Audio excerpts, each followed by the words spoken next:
عزیزان گرامی وقار، اخلاص جب کسی کے پاس ہو تو ایک اور حدیث میں آپ کو بتا دوں، بندے جو عبادت کرتے ہیں نا یہاں پر دنیا میں بھی، سب کا کچھ نہ کچھ ایک غرض ہے، کچھ نہ کچھ ایک مقصد ہے۔ آپ نماز کے لیے آئے ہیں یا نیکیاں کر رہے ہیں یا گناہوں سے بچ رہے ہیں تو کوئی تو غرض ہوگی، حدوں میں سے ایک چیز ہوگی، جہنم کا خوف ہوگا، اللہ کے عذابات سے ڈر لگتا ہوگا، اس لیے نماز پڑھ لیتے ہیں، پوری اپنی صحیح کر لیتے ہیں، یا تو پھر جنت کی نعمتوں کا شوق ہوگا کہ جنت میں جانا ہے، صحابہ تابعین اولیاء کاملین کے پڑوس میں رہنا ہے، یا تو شوق ہے یا تو ڈر ہے، اور یہ دونوں چیزیں بندے کو عبادت کرواتی ہیں۔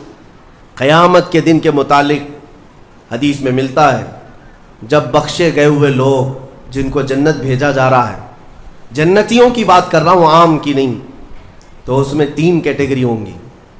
ایک جماعت ہوگی جن سے اللہ تعالیٰ فرمائے گا کہ اے بندو، تمہارے اوپر آج جنت کھول دی گئی، تم بخش دیے گئے ہو، تم عبادت کرتے تھے دنیا میں، بتاؤ کیوں کرتے تھے؟ وہ بندے کہیں گے کہ مولا تیری جہنم سے بڑا ڈر لگتا تھا، اس کے عذابات کا خوف تھا، اس لیے ہم عبادت کرتے تھے۔ رب تعالیٰ فرماتا ہے کہ جس چیز سے تم ڈرتے تھے میں نے آج بچا لیا، جاؤ میری جنت میں، ان کو جنت بھیج دیا جائے گا۔ دوسری ایک جماعت، ان سے رب تبارک و تعالیٰ پوچھے گا تم کیوں عبادت کرتے تھے، تم بھی جنت کے مستحق ہو گئے ہو، آج بخشے گئے ہو۔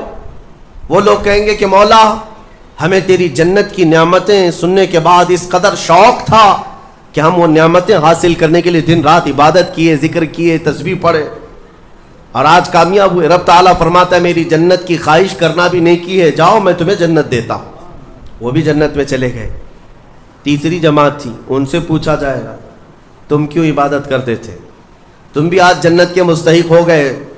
وہ کہیں گے کہ مولا ہمیں تیرے جہنم کے عذابات کی بھی پرواہ نہیں، اور نہ ہی تیری جنت کی نعمتوں کی خواہش، بلکہ ہم تو صرف اور صرف تیری رضا کے لیے کرتے تھے، تو راضی ہو جا، ہم جنت اور دوزخ کے لیے نہیں۔ تو رب تبارک و تعالیٰ فرماتا ہے کہ یہ میرے مخلص بندے ہیں، خالص پیور اللہ کے لیے کرتے تھے۔ رب تعالیٰ فرماتا ہے جاؤ میں تم سے راضی ہو گیا، تم بھی جنت میں۔ جنت میں جانے کا حکم دے دیا جائے، لیکن فرمایا گیا وہ جماعت رک جائے گی، وہ کہیں گے نہیں ہم جنت میں نہیں جائیں گے۔ ایسا بھی کوئی ہے، وہ کہیں گے کہ مولا اگر ہم جنت میں جائیں گے تو اندر جو جنتی ہیں وہ ہمیں تانا ماریں گے، تم بھی جنت کے لیے کرتے تھے اور بولے کچھ اور ہو، بدلہ تو تم نے بھی لے لیا عبادتوں کا، ہمیں اپنی عبادتوں کا بدلہ نہیں چاہیے۔ رب تبارک و تعالیٰ فرماتا ہے میری رضا یہی ہے کہ تم جنت میں چلے جاؤ، میں تم سے راضی ہو گیا۔ وہ پھر رکے رہیں گے کہ مولا ہم نے جنت کے لیے نہیں تیری رضا کے لیے کیا ہے۔ پھر حکم ہوگا فرشتوں کو کہ ان کے ہاتھوں اور پیروں میں بیڑیاں باندھو اور کھینچ کے جنت میں لے جاؤ۔ وہ ایک جماعت ایسی ہے۔ یہ کون لوگ ہیں؟ جو مخلصین ہیں، خالصتاً اللہ کے لیے عبادت کرتے تھے۔ عزیزان گرامی وقار، جو اللہ رب العزت کے لیے کرنے والے لوگ ہیں، اللہ تعالیٰ ان کو ہمیشہ ذلت اور رسوائی سے محفوظ رکھتا ہے۔ اخلاص۔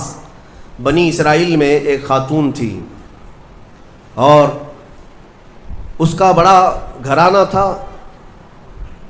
اس کا باپ جو تھا وہ بڑا کنجوس اور بخیل آدمی، بڑے پیسے والا۔ ایک دن ایسا ہوا کہ یہ جو لڑکی تھی، جوان لڑکی، اس نے باہر ایک فقیر کو دیکھا جو بڑا مجبور تھا، ضرورت مند تھا، اس کو اٹھا کر کے اچھی خاصی دولت اپنے باپ کی دے دی،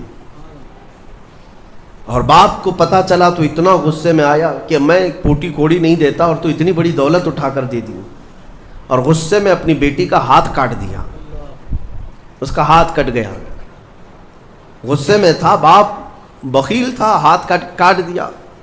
بہرحال کٹے ہوئے ہاتھ کے ساتھ وہ رہنے لگی، تھی اللہ رب العزت کی رضا چاہنے والی۔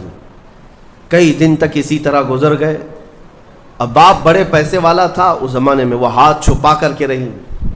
پھر اس کا رشتہ آیا ایک بہت بڑے خاندان سے، اور بڑے خاندان کا جو شہزادہ تھا اس نے پسند کر لیا۔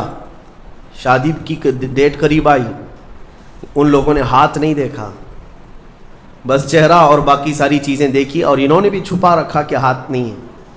کٹے ہوئے ہاتھ کے ساتھ کون شادی کرے گا؟ بہرحال شادی ہو گئی. شادی ہونے کے بعد وہ گھر رخصت ہو گئی. اپنے نئے دولہے کے ساتھ وہ اپنے گھر پر بیٹھی ہے دسترخوان پر. وہ بائیں ہاتھ سے کھایا کرتی تھی, ایک ہاتھ تو کٹا ہوا تھا, چھپا کر کے رکھتی تھی. دسترخوان پر جب بیٹھی, اس کا نیا دولہا ہے, اس کے گھر والے, کھانے کے وقت اب ہاتھ نکالنے کی باری آ گئی. وہ بائیں ہاتھ سے کھا رہی تھی تو اس کے شوہر نے کہا کہ کیا سیدھے ہاتھ سے نہیں کھا سکتی؟ سیدھے ہاتھ سے کیوں نہیں کھا سکتی؟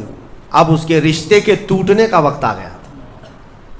اگر پتہ چلے تو دھوکہ کیا ہے, کٹے ہوئے ہاتھ کے ساتھ ہمارے ساتھ نکاح ہوا ہے. اس کے آنکھوں میں آنسو آئے.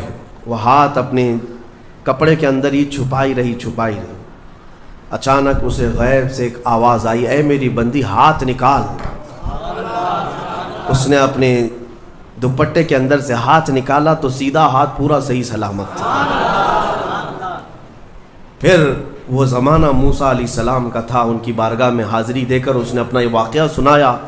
سیدنا موسیٰ کلیم اللہ فرمانے لگے, مولا نے مجھے یہ وحی دے کر بھیجا اور ارشاد فرمایا کہ اے موسیٰ, ہم اس ہاتھ کو شرمندہ نہیں ہونے دینا چاہتے جو ہاتھ میری بارگاہ میں اخلاص سے اٹھاؤ.